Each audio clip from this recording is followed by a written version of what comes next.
Chronic pain is a family problem, and that includes children. Children can misinterpret situations and take blame for things that are completely out of their control. It's important to talk with your children about the limits pain may put on family life. Help them cope with their feelings, and always remind them that they are loved.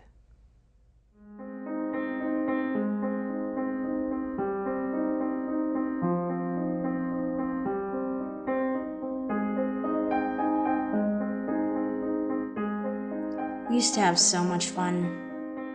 Mom and Dad would take me camping, and Mom and I would ride all the rides at the amusement park together.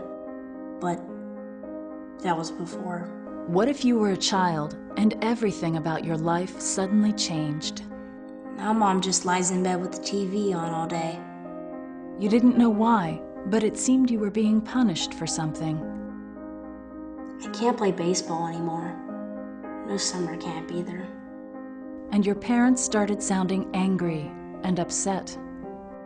They argue over me. Mom's stuck in bed. Dad says, "Why don't you help out more?" And "This place is a mess." Mom just cries. You might try to figure out what went wrong. They stop talking when I come in. They say, "Go to your room and try and keep it down." Noise gives my mom headaches. And decide that what's wrong is you. They're angry with me because I'm too rough and careless and I hurt my mom. Just as a person is more than pain, a family is more than one person's pain. It isn't easy, but it's vitally important to pay attention to the needs of the whole family, especially the children who may not understand everything going on, but see and hear more than adults think they do. It's surprising how many children blame themselves for family troubles. When adults don't include children in serious discussions, the children are left to try to explain this new, painful world to themselves. I was fooling around and I hugged her around the neck and she yelled out really loud. I think that's when it happened. And what they come up with on their own can be deeply damaging to their developing selves. If it wasn't for me, she'd be all right now. Parents can use their pain to control children on occasions to try to manipulate the situation. Oftentimes, parents lose a lot as a result of the chronic pain. They're unable to work. They have lost friendships. They're not able to get out and do the things that they want to with family, friends. So it's a way of keeping children closer to them, closer to home, to help out with some of the home responsibilities. It's unfortunately, on occasion, a way of manipulating the situation. I go home right after school, so I don't have a lot of friends. I do the housework and the laundry for my mom. I try to do everything she'd be doing if it weren't for me. Children can get very frightened with the situation if they don't have all the facts and they don't understand what's going on. They can blame themselves. They can wonder, if I were doing things differently, or if I did things differently, would the situation at home be better? Would my parents not suffer the way they are? It's important for you as an adult, as their parent, to spend time explaining what chronic pain means, letting them know that you still love them just as you did before, that they are not to blame for the pain that you're experiencing. When children become depressed by what's going on within the family situation, when they see a parent that's suffering with pain, they become very overwhelmed. They may become frightened. So with that depression that comes as a result, they may become very withdrawn. They don't participate in school, sports activities. You may see their grades tend to drop. They may lose some weight.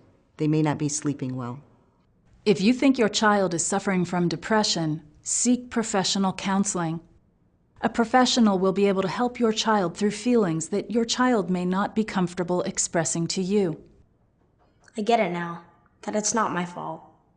Since my parents started talking to me about my mom's pain, I don't feel so afraid all the time now. We're even starting to find things that we can do together. The family unit is a structure that is supposed to nurture all the members within it, to help equip the children for launching themselves into adulthood and to provide physical and emotional support to parents. Chronic pain is a family illness. It doesn't just affect the individual who is experiencing the pain on a physical and emotional standpoint, but it also affects those around them who care about them. So they suffer on an emotional level. They may assume a lot more responsibilities at home than they had before, and whether that's working inside the house, outside the house, more child care. They're doing things to prevent the individual or their family member, their loved one, who has chronic pain from suffering. They forget to take care of themselves. And what ends up happening is they suffer. Their needs aren't being met. I don't even remember what I like to do anymore. I work. I drive home. I get through the door, and sometimes I don't even get my coat off before it begins. Honey, I need an ice bag. Honey, did you get the pills? So I wait on him, make dinner, drag myself to bed, drag myself out of bed, to do it all over again. If family members, as caregivers, don't attend to their own needs, don't take care of themselves, they are going to be incapable of tending to other people's needs.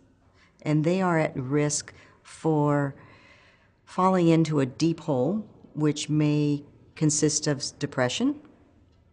It could consist of some substance use. So it's very important that they step back, that they spend time tending to their own needs, their own wishes, that they go out and socialize with family and friends without feeling guilty, without feeling selfish. They should not feel responsibility, they should not feel guilt for putting themselves first in situations. I know I need to get away from this grind, even to go see a movie or something. But my husband needs me. The individual with pain and the caregivers are so enmeshed in the situation that they feed off each other. The caregiver becomes dependent in some respects on the individual who's experiencing pain, and the individual who experiences pain becomes dependent on the individual who is the caregiver. You don't have to be the primary caregiver 100% of the time. You will burn yourself out if you don't reach out, if you don't ask for help. Don't feel guilty.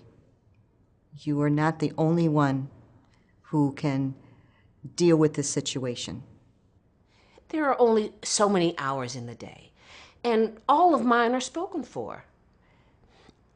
If I want to take time off, I have to run faster just to catch up. Think of it this way. When you got married, you were a team. At least that was the goal. And it's time to reclaim that. So I think it's beneficial to sit down and spend some time with each other so that they understand that it's important for you to have a life too.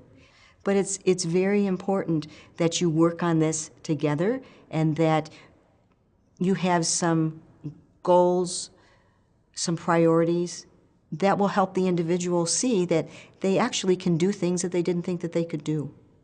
It will help them to become more independent, more responsible, and you, in turn, will start to develop your own life again. In collaboration with its families, the ACPA has developed a list of rights for the family members of people with chronic pain. Too often, the rights of caregivers are forgotten. You have a right to set limits, to say no, and to be treated with respect. You have the right to ask for help. Nobody can perform at 100% constantly, and you have a right to a life of your own. Yesterday, I had lunch with a friend, and tomorrow I'm going to fit in a swim after work. If this is going to be the new normal, I have to make time for me as well as for him. Exercising your rights doesn't mean you're not a good caregiver. It means you're a better caregiver. Pain may be an uninvited guest, but it doesn't have to sit at the head of the table. The ACPA wants to give families affected by chronic pain tools that you can use to put pain in its place. We publish a family manual full of exercises and ideas for making your life, as the family of a person with chronic pain, fuller and easier. We also publish 2 workbooks used in each ACPA group. They contain a wealth of information about pain management and good living skills, which can work for you as well. So take a look at them and get started. There is life after pain. Let the ACPA help your family make the most of it.